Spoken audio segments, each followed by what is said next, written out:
ഞാൻ Robin Mathew. Shekinah world ടുഡേയിലേക്ക് ഏവർക്കും സ്വാഗതം. American president Donald Trump Greenland പിടിച്ചെടുക്കുമെന്ന് ഭീഷണി മുഴക്കിയ സാഹചര്യത്തിൽ അവിടുത്തെ സുരക്ഷ ഉറപ്പാക്കാൻ ഫ്രാൻസും ജർമ്മനിയും തങ്ങളുടെ സൈന്യത്തെ അയക്കുന്നു. മറ്റ് യൂറോപ്യൻ രാജ്യങ്ങളുമായി ചേർന്ന് ഗ്രീൻലാൻഡിൽ സംയുക്ത സൈനിക പരിശീലനം നടത്താനാണ് ഇവരുടെ തീരുമാനം. അതേസമയം തങ്ങളുടെ പ്രദേശത്തിന്റെ സുരക്ഷ വർദ്ധിപ്പിക്കുന്നതിനായി ഇന്നു മുതൽ സൈനിക സാന്നിധ്യം കൂട്ടുമെന്ന് ഡെൻമാർക്ക് സർക്കാരും വ്യക്തമാക്കിയിട്ടുണ്ട്. അമേരിക്കൻ ഉന്നത ഉദ്യോഗസ്ഥരുമായി നടത്തിയ ചർച്ചയ്ക്ക് പിന്നാലെയാണ് ഡെൻമാർക്ക് ഈ നിർണായകമായ തീരുമാനമെടുത്തത്.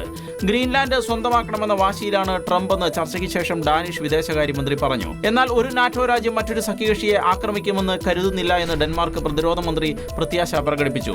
സ്വീഡനും ഈ സൈനിക നീക്കത്തിൽ പങ്കുചേരുമെന്ന് അറിയിച്ചിട്ടുണ്ട്. വിമാനങ്ങളും കപ്പലുകളും സൈനികരെയും ഉപയോഗിച്ച് ഗ്രീൻലാൻഡിന് ചുറ്റും കടുത്ത നിരീക്ഷണം ഏർപ്പെടുത്താനാണ് യൂറോപ്യൻ രാജ്യങ്ങളുടെ പദ്ധതി. സ്വന്തം മണ്ണും ജനങ്ങളുടെ അവകാശവും സംരക്ഷിക്കാൻ ഏതറ്റം വരെയും പോകുമെന്ന ഉറച്ച നിലപാടിലാണ് ഡെൻമാർക്കും ഗ്രീൻലാൻഡും. ഉഭയകക്ഷി പ്രതിരോധ സഹകരണം ശക്തിപ്പെടുത്തുക എന്ന ലക്ഷ്യത്തോടെ നൈജീരിയയ്ക്ക് നിർണായകമായ സൈനിക സാമഗ്രികൾ എത്തിച്ച് അമേരിക്ക. നൈജീരിയൻ സേനയ്ക്ക് US നിർണായക സൈനിക സാമഗ്രികൾ എത്തിച്ചതായി US ആഫ്രിക്ക കമാൻഡ് അറിയിച്ചു. അബുജയിലെ നൈജീരിയൻ സൈനികർക്ക് സാധനങ്ങൾ കൈമാറിയതായി ആഫ്രിക്കോം എക്സിലെ ഒരു പോസ്റ്റിൽ കുറിച്ചു. അബുജയിലെ ഞങ്ങളുടെ നൈജീരിയൻ പങ്കാളികൾക്ക് US സേന നിർണായകമായ സൈനിക സാമഗ്രികൾ എത്തിച്ചുവെന്നും ഈ ഡെലിവറി നൈജീരിയയുടെ നിലവിലുള്ള പ്രവർത്തനങ്ങളെ പിന്തുണയ്ക്കുകയും ഞങ്ങളുടെ സുരക്ഷാ പങ്കാളിത്തത്തിന് ഊന്നൽ നൽകുകയും ചെയ്യുന്നതായും ആഫ്രിക്കോം പറഞ്ഞു. ഈ സൈനിക സഹായം നൈജീരിയയും US തമ്മിലുള്ള സുരക്ഷാ പങ്കാളിത്തം ശക്തിപ്പെടുത്തുന്നതിനുള്ള നടപടിയാണ്. അതേസമയം നൈജീരിയയിൽ നടക്കുന്ന അക്രമങ്ങൾ ക്രിസ്ത്യൻ സമൂഹങ്ങളെ പീഡിപ്പിക്കുന്നതിന് തുല്യമാണ് എന്ന് US ആരോപിച്ചു. ഈ സ്ഥിതി മെച്ചപ്പെടുന്നില്ല എങ്കിൽ നടപടിയെടുക്കുമെന്നും US മുന്നറിയിപ്പ് നൽകിയിട്ടുണ്ട്.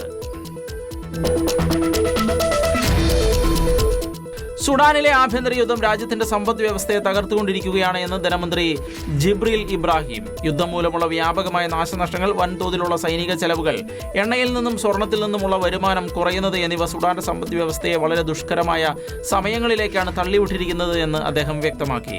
യുദ്ധം ആരംഭിച്ച് ഏകദേശം 3 വർഷങ്ങൾ പിന്നിടുമ്പോൾ രാജ്യത്ത് 1.5 ലക്ഷത്തിലധികം പേർ കൊല്ലപ്പെടുകയും 2 കോടിയിലധികം പേർ കുടിയിറക്കപ്പെടുകയും ചെയ്തിട്ടുണ്ട് എന്നാണ് റിപ്പോർട്ട്.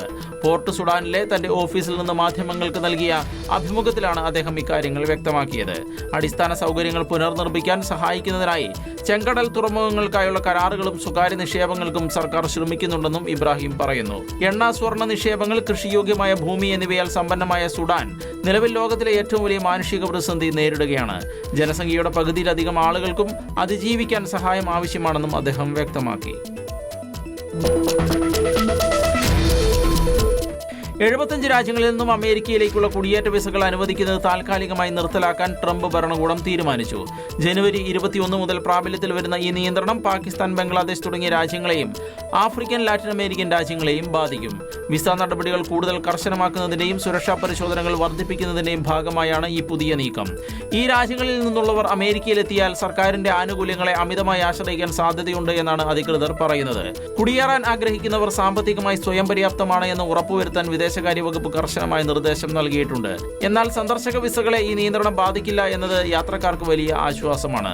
നിയമപരമായ കുടിയേറ്റം കൂടുതൽ പ്രയാസകരമാക്കുന്ന ഈ നടപടി ലക്ഷക്കണക്കിന് ആളുകളെ ബാധിക്കുമെന്ന് വിദഗ്ധർ മുന്നറിയിപ്പ് നൽകുന്നു.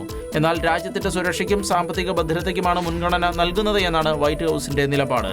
വരും ദിവസങ്ങളിൽ വിസ അനുവദിക്കുന്ന രീതിയിൽ കൂടുതൽ മാറ്റങ്ങൾ കൊണ്ടുവരാനും അമേരിക്കൻ ഭരണകൂടം ആലോചിക്കുന്നുണ്ട്. യുദ്ധം തുടരുന്ന ഉക്രൈനിൽ 2 ലക്ഷത്തോളം സൈനികർ അനുവാദമില്ലാതെ ജോലിയിൽ നിന്ന് വിട്ടുനിൽക്കുന്നതായി പുതിയ പ്രതിരോധ മന്ത്രി മിഖായിലോ ഫെഡറോവ് വെളിപ്പെടുത്തി. ഏകദേശം 20 ലക്ഷത്തോളം യുവാക്കൾ സൈനിക സേവനത്തിന് എത്തുന്നതിൽ നിന്ന് ഒഴിഞ്ഞുമാറി നടക്കുകയാണ് എന്നും അദ്ദേഹം പാർലമെന്റിൽ പറഞ്ഞു. രാജ്യത്തിന്റെ ചരിത്രത്തിലെ ഏറ്റവും പ്രായം കുറഞ്ഞ പ്രതിരോധ മന്ത്രിയായി ചുമതലയേറ്റതിനു പിന്നാലെയാണ് അദ്ദേഹം ഞെട്ടിക്കുന്ന ഈ വിവരങ്ങൾ വെളിപ്പെടുത്തിയത്. റഷ്യയുമായുള്ള കടുത്ത പോരാട്ടം നടക്കുന്ന സാഹചര്യത്തിൽ ഉക്രൈൻ സൈന്യം വലിയ പ്രതിസന്ധിയാണ് നേരിടുന്നത്. സൈനികരുടെ കുറവ് പരിഹരിക്കാൻ കൂടുതൽ അത്യാധുനിക സാങ്കേതിക വിദ്യകളും റോബോട്ടുകളും ഉപയോഗിക്കേണ്ടി വരുമെന്ന് മന്ത്രി വ്യക്തമാക്കി. ഡ്രോണുകൾ ഉൾപ്പെടെയുള്ള യന്ത്രങ്ങളുടെ സഹായത്തോടെ മനുഷ്യരുടെ ജീവൻ രക്ഷിക്കാനാണ് സർക്കാർ മുൻഗണന നൽകുന്നത്. രാജ്യത്തെ നിയമങ്ങൾ അനുസരിച്ച് 18 മുതൽ 60 വയസ്സ് വരെയുള്ള പുരുഷന്മാർ സൈന്യത്തിൽ പേര് രജിസ്റ്റർ ചെയ്യേണ്ടതുണ്ട്. എന്നാൽ പലരും തടവ് ശിക്ഷയോ മറ്റ് നടപടികളോ ഭയന്ന് ഒളിവിൽ കഴിയുകയാണ്. സൈന്യത്തെ ശക്തിപ്പെടുത്തുന്നതിനായി പുതിയ മാറ്റങ്ങൾ കൊണ്ടുവരുമെന്ന് പ്രസിഡന്റ് വ്ളാദിമിർ സെലൻസ്കിയും വ്യക്തമാക്കിയിരുന്നു. ട്രംപിനെതിരെ വധഭീഷണി മുഴക്കി ഇറാന്റെ ഔദ്യോഗിക ടെലിവിഷനിലൂടെയാണ് US പ്രസിഡന്റിന് നേരെ വധഭീഷണി മുഴക്കിയത്. പെൻസിൽവേനിയയിൽ നടത്തിയ റാലിക്കിടെ ട്രംപിനെതിരെയുണ്ടായ വധശ്രമത്തിന്റെ ചിത്രത്തിനൊപ്പമായിരുന്നു ഇത്തവണ ഉന്നം പിഴക്കില്ലെന്ന് ഭീഷണി മുഴക്കിയത്. അതേസമയം ട്രംപിനെതിരായ വധഭീഷണിയെ സംബന്ധിച്ച ഔദ്യോഗിക പ്രതികരണം ഉണ്ടായിട്ടില്ല. ബട്ട്ലർ റാലിയിൽ ഉണ്ടായ വെടിവെപ്പിൽ നിന്ന് തലനാരിഴയ്ക്കാണ് ട്രംപ് രക്ഷപ്പെട്ടത്. ട്രംപിന്റെ ചെവിയിൽ വെടിയുണ്ട തട്ടി ചോരയൊലിക്കുന്ന ദൃശ്യങ്ങൾ അന്ന് പുറത്തു വന്നിരുന്നു. ഇറാനെ US ആക്രമിച്ചേക്കുമെന്ന അഭ്യൂഹങ്ങൾ വ്യാപകമായി പ്രചരിക്കുന്നതിനിടെയാണ് പരസ്യമായി ഇറാന്റെ ഭീഷണി. രാജ്യത്തിന്റെ ആഭ്യന്തര കാര്യങ്ങളിൽ കൈകടത്തി നുഴഞ്ഞു കയറാൻ അമേരിക്ക ശ്രമിക്കുകയാണ് എന്നാണ് ഇറാൻ ആരോപിക്കുന്നത്. ഇരുപക്ഷവും ആരോപണ പ്രത്യാരോപണങ്ങൾ മുഴക്കുന്നതിനിടെ മധ്യപൂർവ്വ ദേശത്ത് നിന്നും അമേരിക്ക തങ്ങളുടെ സൈനികരെ പിൻവലിച്ചിരുന്നു.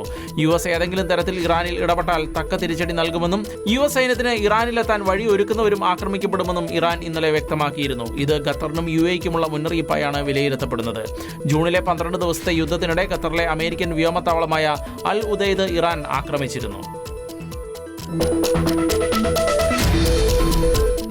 ഭരണകൂട വിരുദ്ധ പ്രക്ഷോഭങ്ങളുടെ പേരിൽ അറസ്റ്റിലായ ഇർഫാൻ സോൾട്ടാനിയുടെ വധശിക്ഷ ഇറാൻ നീട്ടിവെച്ചു. ഇന്നലെയാണ് ഇർഫാനെ തൂക്കിലേറ്റുമെന്ന് ഇറാൻ അറിയിച്ചിരുന്നത്. മേഖലയിലെ സ്ഥിതിഗതികൾ രൂക്ഷമായതോടെ ഇർഫാനെ വധിച്ചാൽ അമേരിക്ക ഇടപെടുമെന്ന് അമേരിക്കൻ പ്രസിഡന്റ് ഡൊണാൾഡ് ട്രംപ് മുന്നറിയിപ്പ് നൽകിയിരുന്നു. പിന്നാലെ അമേരിക്കൻ സൈനിക നടപടിക്കുള്ള സാധ്യത മുന്നിൽ കണ്ടാണ് ഇറാൻ വധശിക്ഷ നീട്ടിവെച്ചത്. പ്രതിഷേധക്കാരുടെ വധശിക്ഷ നടപ്പാക്കാൻ തീരുമാനിച്ചാൽ അമേരിക്ക കർശന നടപടി സ്വീകരിക്കുമെന്ന ട്രംപിന്റെ മുന്നറിയിപ്പിനെ തുടർന്ന് ഇറാൻ നടപടിയിൽ നിന്നും തൽക്കാലം പിന്മാറിയതായി അറിയിക്കുകയായിരുന്നു. ഇർഫാന്റെ വധശിക്ഷ നീട്ടിവെക്കുന്നതിന് ട്രംപിന്റെ ഇടപെടൽ ആവശ്യപ്പെട്ട് ഇർഫാന്റെ കുടുംബവും ഇന്നലെ രംഗത്തെത്തിയിരുന്നു. അതേസമയം ഗസൽ ഹെസർ ജയിലിൽ ഏകാന്ത തടവിലാണ് ഇർഫാൻ. വധശിക്ഷ നീട്ടിവെച്ചു എന്നത് മാത്രമേ ഉള്ളൂ. എപ്പോൾ വേണമെങ്കിലും നടപ്പാക്കാമെന്ന ആശങ്ക കുടുംബത്തിനുണ്ട്. അമേരിക്ക ആക്രമിച്ചാൽ സമീപ രാജ്യങ്ങളെ ഇറാൻ ആക്രമിക്കുമെന്ന് ഇറാൻ ഭീഷണി മുഴക്കിയിരുന്നു. അതേ തുടർന്ന് നിലവിൽ കനത്ത ജാഗ്രതയാണ് ഇറാൻ സംഘർഷങ്ങളുമായി ബന്ധപ്പെട്ട് ലോകരാജ്യങ്ങൾ സ്വീകരിക്കുന്നത്.